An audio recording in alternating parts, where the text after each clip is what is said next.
What it do, y'all? Y'all tapped into the first What's Real Wednesday. You feel me? And the topic for today is depression and how to move on from it.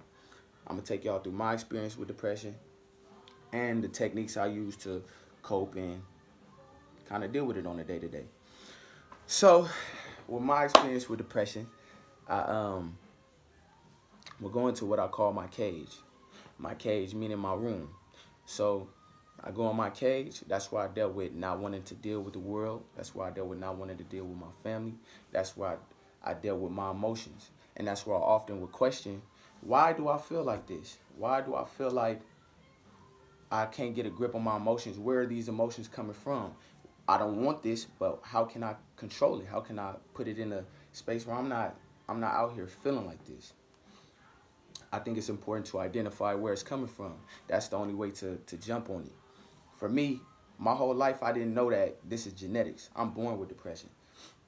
The men on my mom's side have it. So me not knowing this whole time, I think I'm just tripping. Like, bro, I'm on something. But it's not. It's genetics. So I encourage you to go out and talk to your mom, talk to your folks, whoever it is, and see, is this, do I have this because, or is it in our family, or what? You feel me?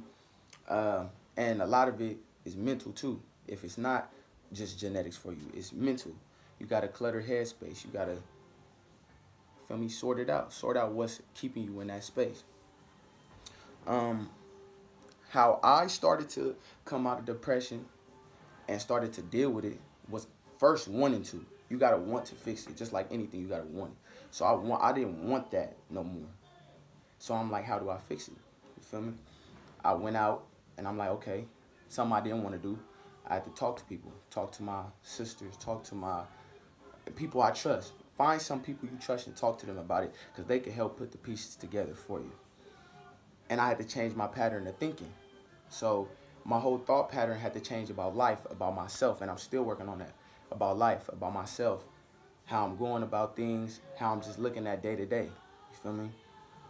Um, my daily coping mechanism. So this is how I cope on a day to day. I wake up, I pray and I affirm. I'm a firm believer in Christ, so I get up, I pray to God. Then I go to the mirror, I look in the mirror and I say, feel me, I'm a winner. I'm born to win. I don't know nothing but winning on some ET. Feel me, I took it from ET. But I take these self-help quotes or whatever and I speak them to myself in the mirror. Look at myself. That's the way I do it. I clean, I read, I exercise, I give compliments. Compliment. If I see some a dude with, you feel me, hard shoes, bro, them shoes hard. You feel me? If a girl, you pretty, whatever the case may be, give a compliment. And I tell myself life is good. So you gotta tell yourself better things and sort out why life is happening like that for you on the depression and the things. And that's how I move on from it. Um, it's the